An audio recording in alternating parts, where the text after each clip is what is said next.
hail to you. Yes, and welcome to Chuntcast episode 43. I am king of this realm, Uncle Chunt, and hope you've been great ones to you and yours. Now, before we get started on this thing, I know I look a bit disheveled and I look like hell. And just to give you some context here, you know, everything that's going on with the world, I almost didn't do this recording tonight. Just because I just didn't think, why would I? You know, what's the purpose in talking about the stuff that I'm going to be talking about tonight with everything that's going on over in other unfortunate parts of the world who are going through such dark times. And where I live is currently underwater or getting there. It's flooding. And it's going to not stop for the next few days. So I've just been stressed out a bit. I almost didn't do it today. But I thought, you know what? I need it. I need to just distract myself for an hour. And I know there's people that actually watch me every week that look forward to it. And I didn't want to not give them something else to distract them from things in the world. So I figured, why not? I'm not making this out like I'm a goddamn hero or anything. It's just, I have an option here to do something for myself and others, and it's not much effort at all for me to do that. And here I am. So forgive my disheveled, not put togetherness for this episode. But let's get on with it, and let's distract ourselves and get some fluffy conversation and topics into the mindset in amongst the air for everybody. And look, just for the silliness of it, I'll throw it in there just because YouTube almost requires it. I say it every week, but apparently that's the way it is. If you can be so kind as to like this video and subscribe to the channel and ring that bell if you get a moment there, and we can get on with our day and have a bit of fun with this one. So I've picked as fluffy as topics as possible that happened this week. If you follow me on Twitter, that's where I share most of my initial kind of pickings. When I'm picking out things throughout the week, I kind of, that interests me, I'll retweet that or post it or like it or something. And then I'll go through my feed at the end of the week and go, what do I really want to talk about this weekend when I'm recording Chuntcast? So just for extra background context there. But as always, we first start off with the Ask Chunt question. So let's roll right on to that, shall we?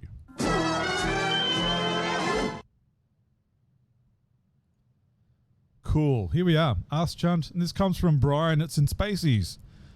He says, or asks, I should say, what is the most underrated game of all time? Short and simple, short and sweet, indeedly. Also, if you can hear like the rumbling in the background, that's the rain. That is the rain.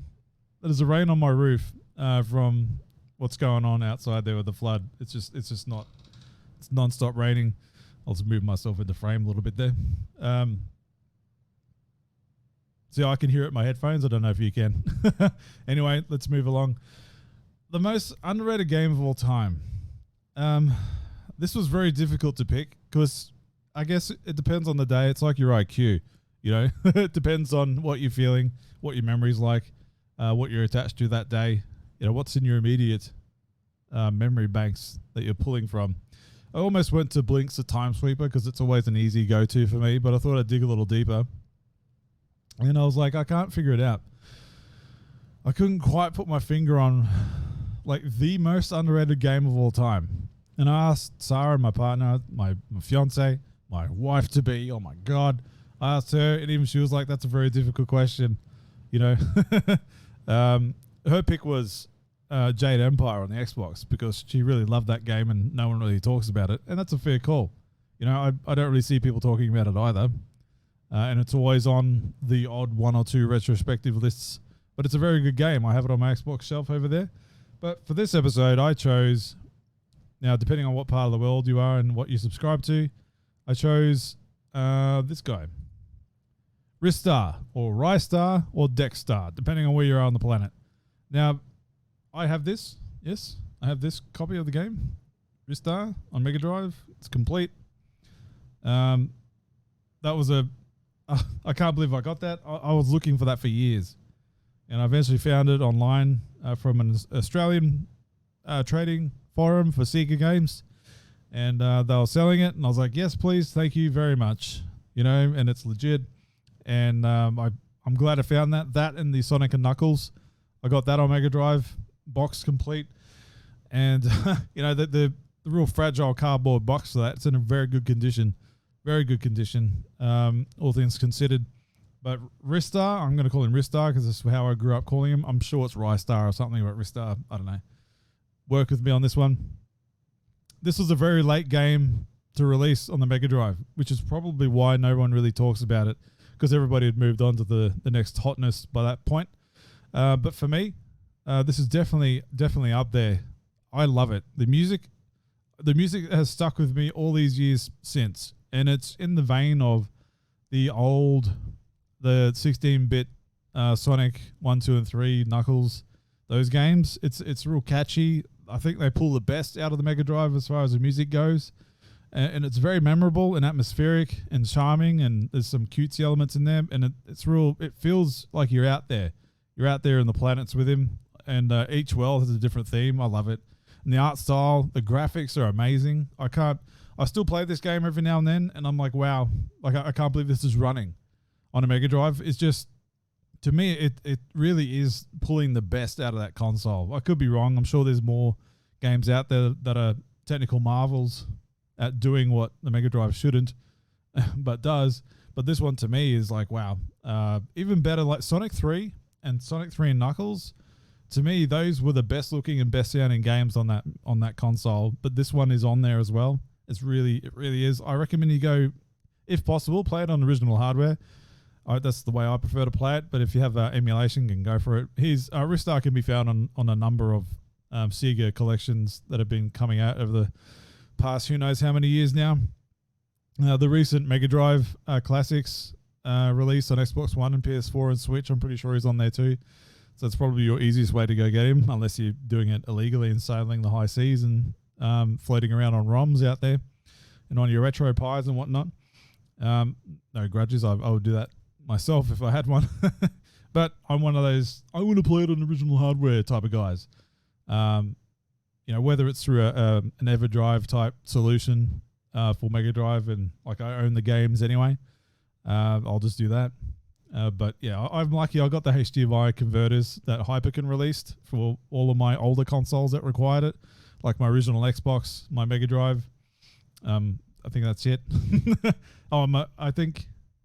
PS2, I got that solution as well. They work great, man. Unfortunately, the PS2 one requires USB power, and this is a major tangent here, but in case you're interested, the PS2 Hyperkin cable requires USB power, and the console itself doesn't put out enough power for it, or it doesn't carry, whereas the Xbox HDMI cable doesn't. I'm not sure how that works. It's beyond me. I probably could have looked it up before this if I knew I was going to go there, but I didn't. And like I said at the top of this is really off the chain. I just threw some images together of some things I want to talk about, because it is what it is. But yeah, Ristar, play it. It's super charming, very underrated. Not many people really talk about it. It's on the odd YouTube, top 10 lists of games, blah blah blah, like the people do all the time. You see it on there sometimes, but very often it's just missing altogether. But that's my point. There could be something else. Really, there could have been something else. But as I was looking around my room, I was like, what really stands out to me that I don't really hear many people talking about? And that one came to my mind, and here we are. And I stand by it too. I love it.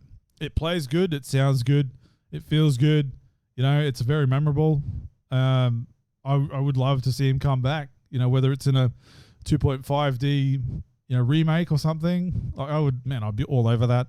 And just stick to don't deviate from the music too much if you're going to do it. The music is iconic to me. So if you have played it, feel free to tell me in the comment sections below. I want to know about it, because Ristar is one of my favorite games of all time.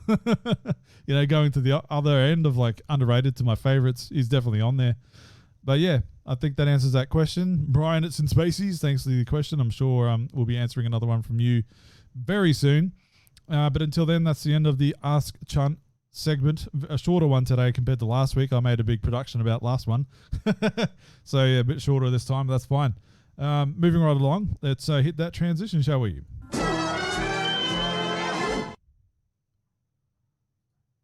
Okie dokie. Yes, this next topic is going to be out of left field. And I'm not sure you guys are going to be expecting it from me or at all, to be honest. I didn't expect this to happen regardless. I'm going to take a sip of my coffee. I'm not an Xbox fan at all. Oh, yeah. Oh, good coffee. Yes. Yes, so let's move it into the topic. Here we go.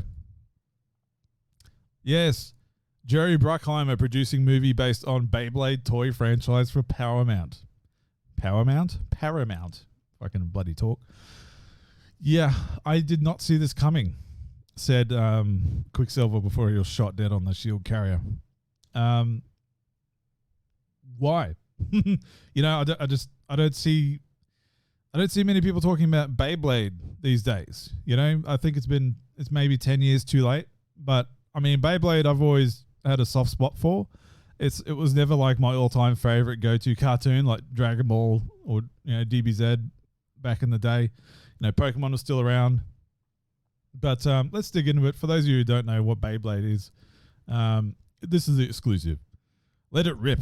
Mr. Blockbuster Jerry Bruckheimer is producing a live-action movie with Paramount based on the popular toy franchise Beyblade. Neil Widener and Gavin James are scripting the project, whose plot details are being kept under wraps because this is a hot property. It's top secret, everybody. We can't lose those plot threads and spoilers out there. The spinning top toys, a competitor of Pokemon, were originally developed by a Japanese firm, Takara, and have been licensed by different toy companies, including Hasbro. The battling tops concept inspired manga, anime, and comic series, followed by localized international TV versions, all based around a Beyblade fighting tournament. Yes, it sounds as ludicrous as it is. Early Beyblades include Ultimate Frostic Dranzer, Spin Dragoon, and Saizo. The tops fight in arenas called Bay Stadiums, which have something of the Coliseum about them, with open sections in the walls and openings on the sides to launch into. Each Beyblade has a Bay launcher used to launch into battle. There's a lot of launching going on here. I'll talk about my thoughts on Beyblades after this, okay? We're just going to burn through this article. So just so you get the concept of what's going on here. The pick is in early development, but the Transformers studio will likely be considering franchise potential given the popularity of the toys, which have sold hundreds of millions of units, and that is very true. It does sell, regardless of what you think of this property. Pirates of the Caribbean producer Bruckheimer and Paramount are finally due to release anticipated sequel Top Gun Maverick this summer. Blah, blah, blah. Yeah, they're doing other stuff. Very good. I don't really give a stuff. Widener and James have been developing an adaptation of comic Owlman with Warner Brothers, DC Films, and Churn and Entertainment. The duo are doing other things apart from Beyblades. Blah, bloody blah. So, yeah, that's the long and short of it. So, Beyblades. What are my thoughts on Beyblades? Look, I do have an affinity for it. I do. I did have some. I had I can't remember the Dranzer, I think it's called. The Ty, if you watch the cartoon Ty, he had like the tiger aesthetic going on, and I have it somewhere. The original one that I've kept it all these years. That was my favorite, and it did pretty well. My brother also had another one. He had the big green one that was like a turtle shell. Can't remember what it's called, but that one just owned everybody, because it was really heavy. It did a lot of damage. And a bunch of us at school, like we were in high school, and yes, we did play some Beyblades. One of us was right into it. They bought the stadium that we all played in. They went out and kept buying them, just so they could have multiple ones to try and beat us all with. Like, they went right into it. I never went right into it. I wasn't making money at the time. This is high school, right? So I could only either afford with my pocket money or youth allowance or whatever. I bought one and I thought that was enough. And then you'd eventually find like Coca-Cola would release some back in the day, with the Happy Meals, and where you go to like a petrol station and they were selling them if you spent X amount of dollars, and they were like real thick, heavy ones that they weren't on the same level, or they weren't meant to be used with the official ones because they were so heavy and just destroyed everything. Like if you had one of those Coke ones, you would win every battle and you would like end up ripping up the stadium. It wasn't legal, so to speak. to be playing with them. But yeah, so Beyblades. The cartoon, it's your typical Pokemon like anime affair where you've got the main hero he's not the best out the gate, and there's the rival that's technically superior to him, and the main protagonist has to overcome all these obstacles, like personal and emotional ones, and the rival is what his major driving force is, besides some other personal things. And every villain that he comes across, he ends up making friends with them. It's that typical anime trope. You could write it out itself. It's like a skin from another anime. It's just Beyblades on top. But there was heaps of these at the time, man. There was like, what's the other one? Top Gear, was it? No, there was Crush Gear. That was the other one. And Bakugan, I think it's called. Like, there were all these different ones out at the time. But Beyblades, I think, was always going to be the more popular one. I dug the anime. I've actually got all the episodes on my computer here to watch through eventually. They're not the best quality, but they're very hard to find. There's American versions on DVD, but even they're difficult to find. We can't get them here in Australia. You just can't. I did enjoy the show. I dug it. I thought it was pretty cool. The animation was good, particularly when it's drawn and animated really well. Everything looks awesome. Some of the character designs were a bit ridiculous, but that's typical of anime. But look, would I go see a Beyblades movie? Look, out of morbid curiosity, I probably would. I actually did buy some. I got a stadium in my cupboard, and some of the most, recent ones from the last couple of years, I bought some. I just had a nostalgia hit one day, and I bought like 4 of them in a stadium. Yeah, it's one of those things where I really didn't need to buy those. I could have just put that money towards something else, but I did it anyway. But that's, you make stupid decisions, right? And I got them all, and I opened it all up, and I spanned them, like I let them rip, or whatever you want to call it, a few times. I'm like, and then I started questioning what I've just done. But I still own them. I'm not going to throw them out. I'll play with someone one day. I almost considered giving them to my nieces, but they've got some, and the last time I remember asking them about it, and they just don't know where they are, so they've lost it. So whatever, I'm not going to give them mine for them to lose. But yeah, I will be the oldest person in that cinema, and I don't care. I will go see it. Maybe if I can get like a free ticket or a discount. Like, I refuse to pay, $28 or $35 with a popcorn and drink to go see a Beyblades in the movies. Yeah, no thanks. No, thank you. But look, are you curious? I am awfully curious to see how they do this. I think I have an idea of how it would go. Like the typical, if it's Paramount and the Michael Bay crew and everything like that, if any of them have their fingers in this, you just know what it's going to be. It's going to be like a bunch of rich kids, flash cars, everybody looks like they've got a bit of money, and they're like, it's all slapstick and like random improv that doesn't fit. For argument's sake, if it's Jerry Bruckheimer, like if it's anything on the level of the Pirates movies, I mean, he's been a producer on some of the biggest movies in movie history, right? So I'm not saying it doesn't have the potential to be good. It does, but not everything is gold, And I don't think this is going to lean very well in the Western audience. It's such a bizarre topic and a bizarre concept that in live action, to make the fact that they're playing with like super overdone spinning tops, in the anime, they get away with it because it's an anime, right? Where somehow these spinning tops are managing to like crash into each other for like 10, 20 minutes in some epic fashion around a massive stadium. And the two opponents are able to like, I don't know, use mind control, telekinesis, or they've got some spiritual bond to these spinning tops, and they can call out some extra power and like into the, how are you going to translate that into live action? I don't know. I really don't. I'm pretty sure they did like an anniversary movie, an animated movie. I'm pretty sure. Don't quote me on that. I'm going to go check after this and see if they did, because if that is true, I want to watch it. I think the show, animation-wise, I think it still holds up today. I did watch a couple of snippets on YouTube just to like remember before I did this. And yeah, I think it still holds up. And the 3D modeling for the animation and stuff for the the Beyblades themselves. I think that still holds up as well. I lost. You couldn't even tell me about any other series of Beyblades. It's way out there. It's too out there for me. I know it has a rabid fan base. It is out there, and there is a community here in Brisbane. There is one, and I almost went to one of these places where they held like play days or tournaments or whatever, and then most of the people that were responding in these groups were in their 20s or 30s, which I was surprised by. But I pulled out. I was like, nah, I'm good. I think that's something I can do without doing, I felt a bit wrong.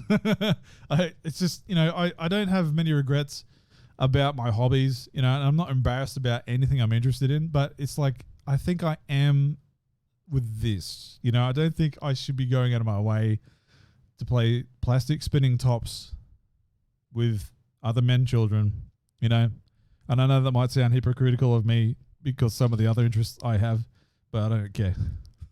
I do have my lines, and I think that was it. But anyway, so yeah, that's Beyblades coming to a theater near you in the near future. Is that? I don't know. Just tell me below if that's something you're interested in at all, or if you even know what the hell Beyblades is. Next topic.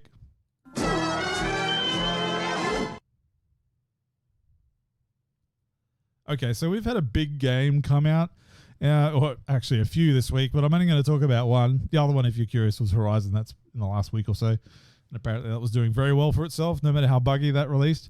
But the other one that everybody's talking about, and everybody's already forgotten about Horizon, according to my Twitter feeds anyway, is a little old game from a very tiny studio. The game is Elden Rings from Software. Now, for those who are the uninitiated, From Software make games that make you hate yourself, and they keep making them over and over again. That's the best description I can come up with off the top of my head. Look, I've tried the Souls games. I have, and I just can't. These games are not for me, and I'm okay with that. So why am I talking about it, you might ask? Well, because it's topical, and everybody's playing it. Even those people that thought they never would. They've avoided the Souls games. They've avoided the Bloodborns, the Demon Souls, Dark Souls. They've avoided all that kind of stuff. But some of the marketing has said that this game is meant to be the most accessible one of them all. However, based on observations that I've made from people that I know and follow, even that I know personally, that have picked this game up because of that reason, where they were under the impression that this would be accessible to them. I don't know what their version or idea of accessible was. I think they thought that might be a bit easier than the other games. And to be honest, that is the impression that I got with the all the coverage that was leading up to the game, that being accessible means there are options for people to play this game who just are not accustomed to this experience. For myself, I'm of the age now, because life is hard, man, or it is for me at least, and and I'm mentally stuffed by the end of the week or every night. I'm just like, I just want to click off. And if I'm playing a game, it's going to be on easy mode. I am hard pressed to put it on normal mode these days. I finished Halo Infinite on normal, and that was testing me. So more often than not, I'm on easy mode because I just want to relax and chill out and enjoy the experience that's been put in front of me. So this turns out not to be an option with this game. It is brutal. Apparently, like all the people that have played the previous Souls games are saying this is the easiest one. But I would have to disagree. I watch a streamer called Maximilian Dude. He's very, very proficient at these games. He's finished them all. He loves this type of game. He's finished Bloodborne many times. He's gone through the remake of Dark Souls that came out on PS5. Is it Dark Souls or Demon Souls? I don't know. That one, you know what I'm talking about, launched to the PS5. He's played through that a number of times. It's his thing, right? And I watched his stream a few sessions now, like 2 or 3 hour hits, and just watching him play a boss or a pathway with like multiple creatures that just come out of nowhere and just destroy him. you know, and you've got to figure out the patterns, and he'll do it like 10 times or something, you know, and before he gets it. And it's just, and it's hard, you know. It's not like you have to persist, you know, and that's fine. Like games, you can make these games, right? They obviously have a crowd. People want these kind of experiences that challenge them, which is fine. You know, I used to be like that. I used to, but be damned, why would you not put an easy mode in this game? Just from my perspective, it's intriguing to me. This game, leading up to it, I was intrigued. I'm not going to lie, but I had a feeling that this would be the case, that it's just going to be another one of these stupidly difficult games, you know, and people would just say get good, which is like fair. You know, these games clearly aren't made for me or the audience of the demographic I'm part of, but I just have to I have to put the argument forward of like, why wouldn't you? Why wouldn't you expand your audience and put an easy mode in? You know, or just a lesser difficulty.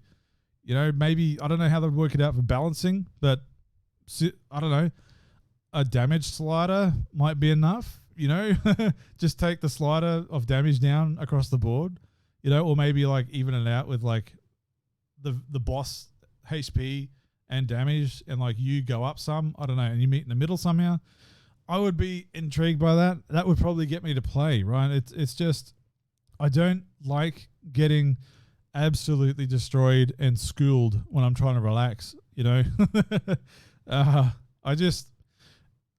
don't feel like I'm missing out. I really don't. Like I don't have FOMO for this game. I really don't. And I never have for any of these Souls games and other games that call themselves Souls-like. I hate that. I hate that terminology. I hate that it's a thing. It's like Castlevania and Metroidvania. Well, Castlevania, fair, that's the name of the game, right? But the Metroidvania, I hate that terminology. Yeah, it's an apt descriptor, I guess, but it's an action adventure game. You know, it's an action exploration game. I don't know. It's just Metroidvania. It's just very, I don't know, lazy. Anyway, Elden Ring is kind of a Metroidvania. Breath of the Wild baby, you know. I am actually surprised by.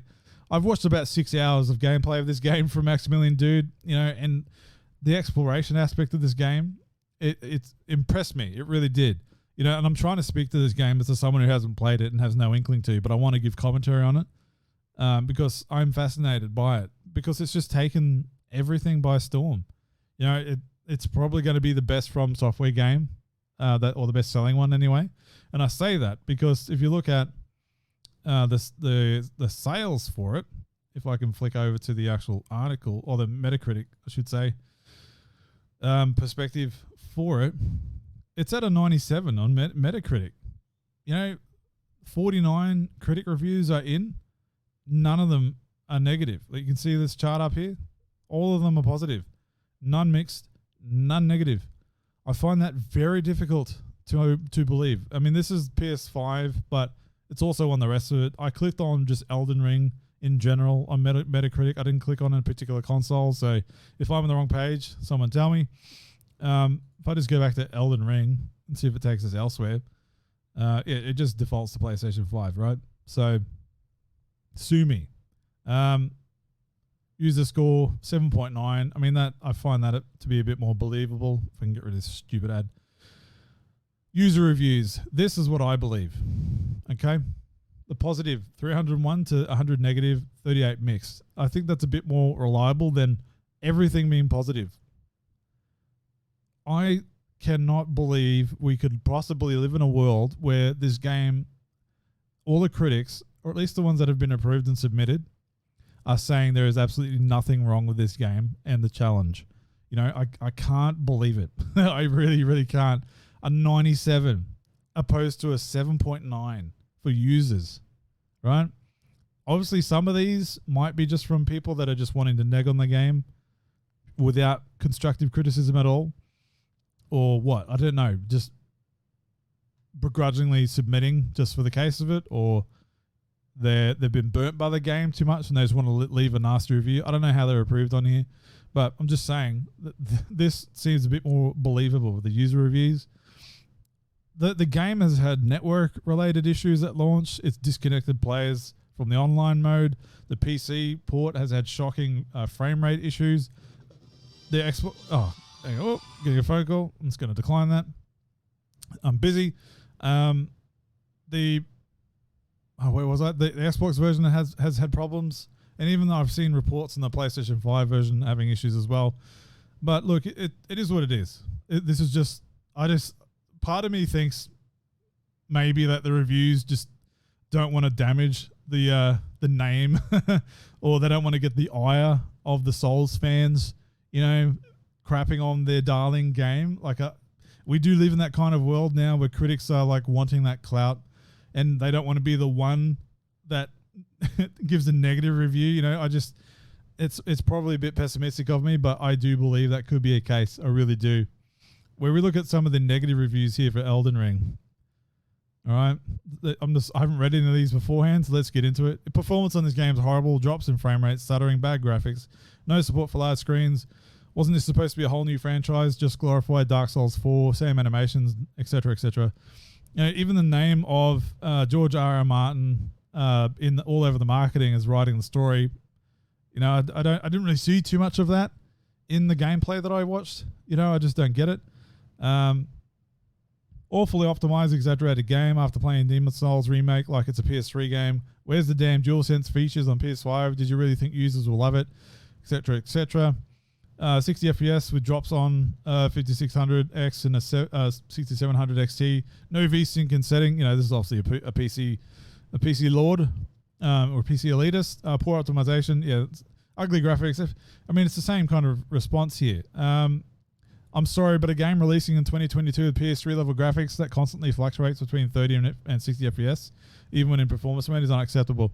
And I do agree with that. It looks rough. I was speaking to Jamie and Dan in chat last night from Let's Talk Games. Subscribe to that channel if you haven't already. Link in the description below.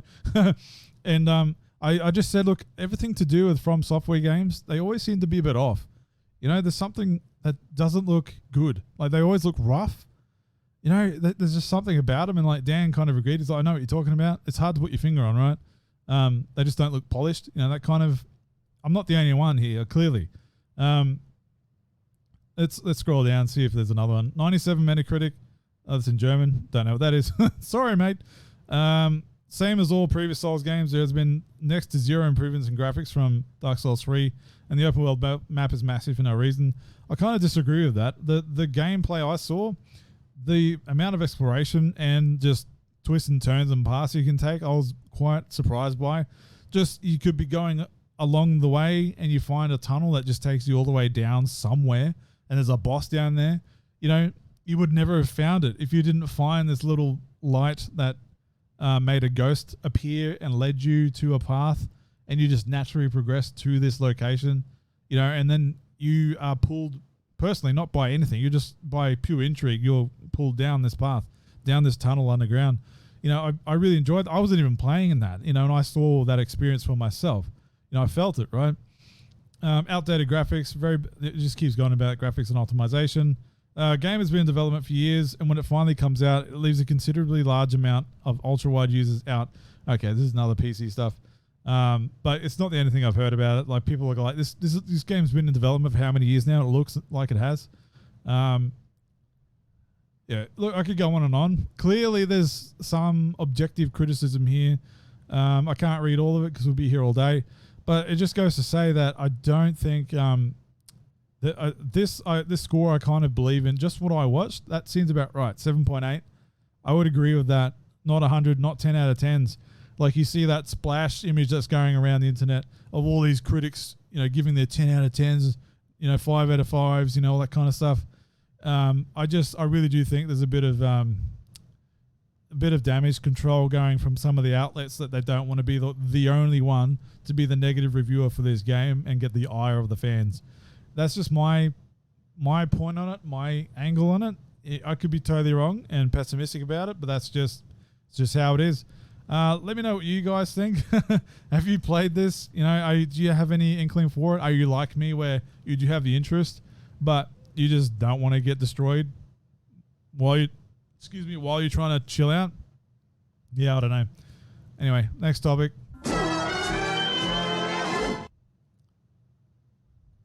Cool. All right, so we got that one out of the way. This one's going to be a real quick discussion. This is going to be a very short episode as well. I'm a bit curious, or not curious, I'm a bit concerned I will lose power at some point just because there is a massive storm about and you can hear the rain belting down on the roof, and some people across Brisbane have already lost power, so I'm considering myself lucky and I want to get this uploaded for you.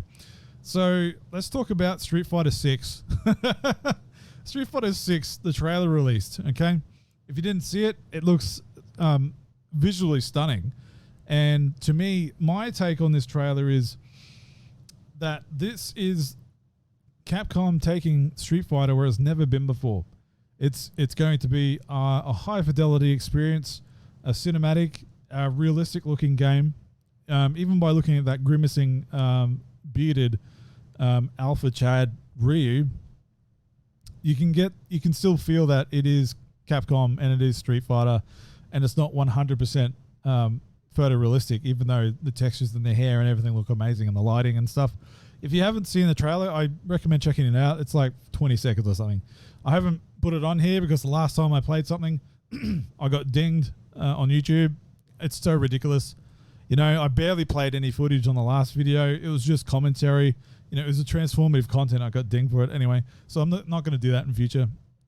So this is screenshots only, okay? Get over it.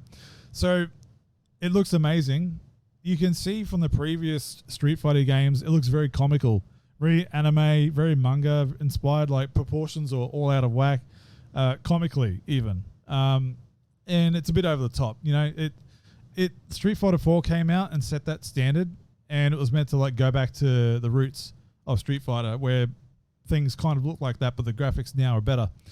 Street Fighter 5 was more of the same. It was like Street Fighter 4.5, but worse. Like Street Fighter 5 was exclusive to the Sony PlayStation, and it was barely finished at launch. The only reason why Street Fighter 5 released was because of Sony giving the money to finish it. Street Fighter 5 was remade like 2 or 3 times before it got released, you know. and it wouldn't have. It would not have been released had Sony not stepped in, and that's why that one was exclusive for the last generation. So the discussion is also, is this going to be exclusive to the PlayStation? Well, I don't want to say yes. I want to play it, right? I have an Xbox. I'm the Xbox guy. I will get a PS5 eventually because I want some of the PlayStation games eventually. But I can see it happening because just of how the landscape is changing. The exclusives are becoming something that's important again. You know, last generation really wasn't. I know some of you might disagree with me on that, but exclusives are important. I don't care who you are. And if you're one of the people that want exclusives to go away, it just will never happen. Exclusives are what drive creativity, multiple platforms, competition, all that kind of stuff. It is what it is. Get over it. It's been like that for decades. That's how the market talks. The multiple streaming platforms that we're living in at the moment is proof of that alone.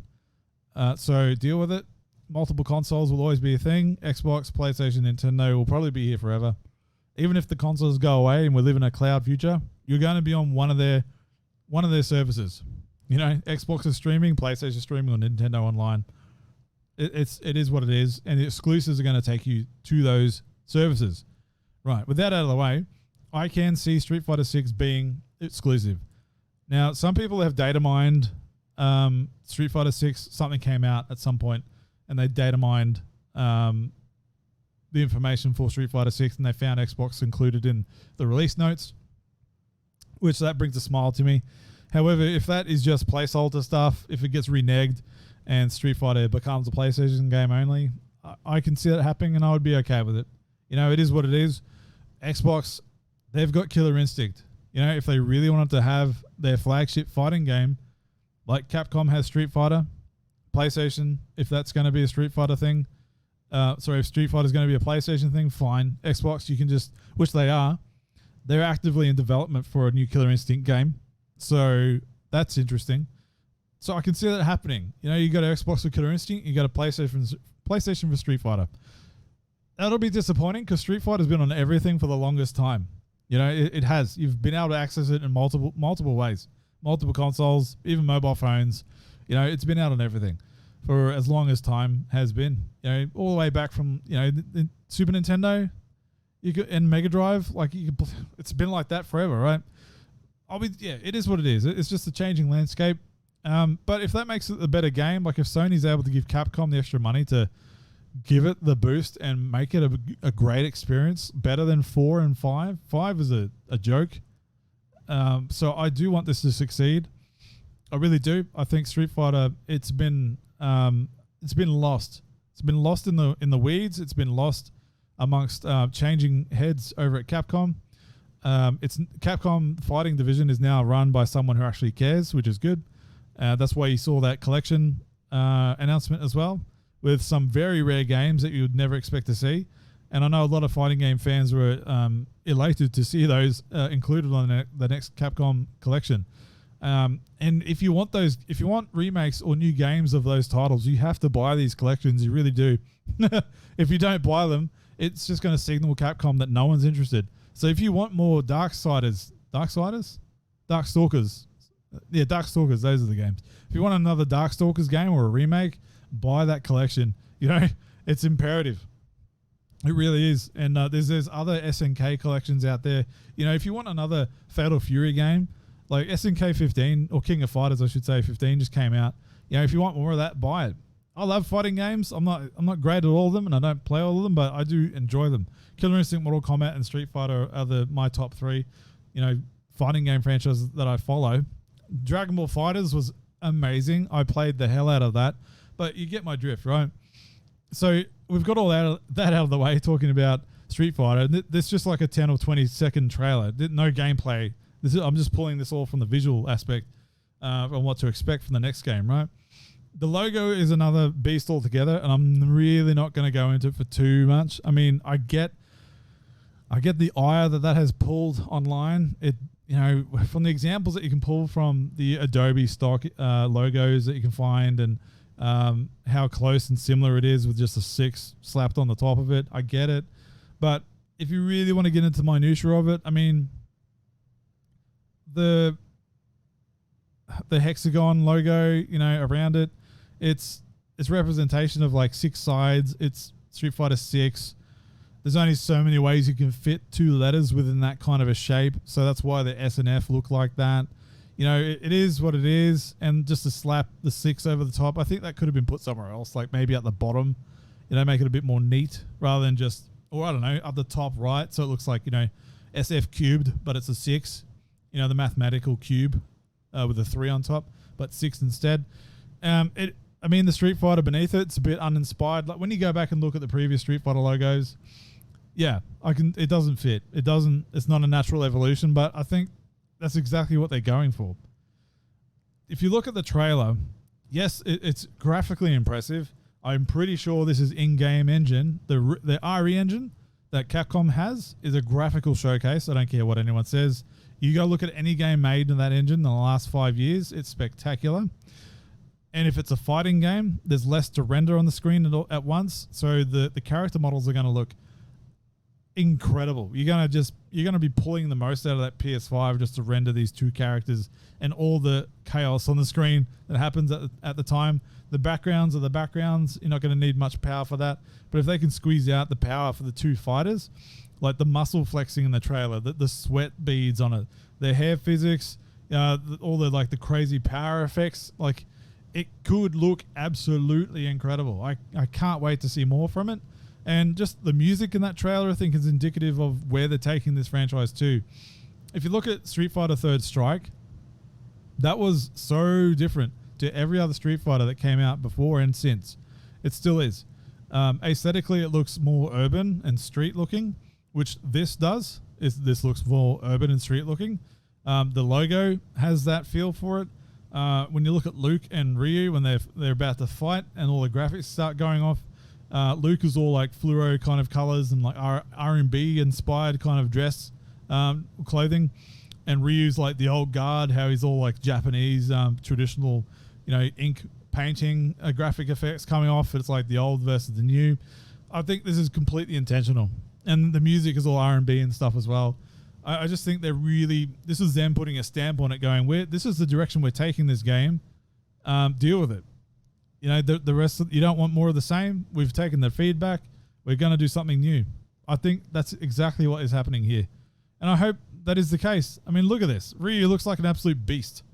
You know, an absolute beast. He's never had that kind of definition in the game before. I can't wait to see it. Go watch that trailer and you'll see how all the muscle, like tendons and sinews and the heat and the sweat coming off Ryu. And, oh, man, impressive stuff. Yes. Anyway, enough of that.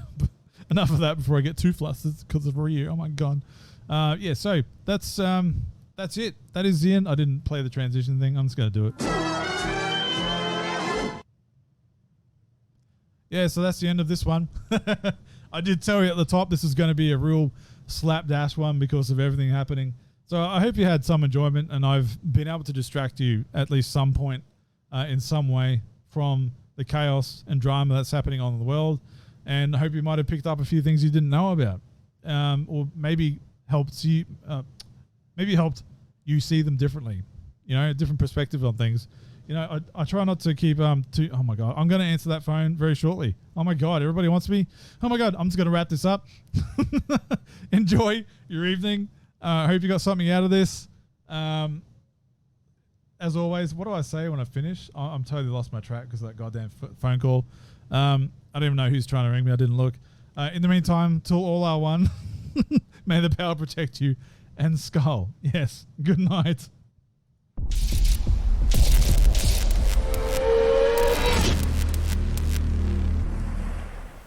Like, comment, subscribe.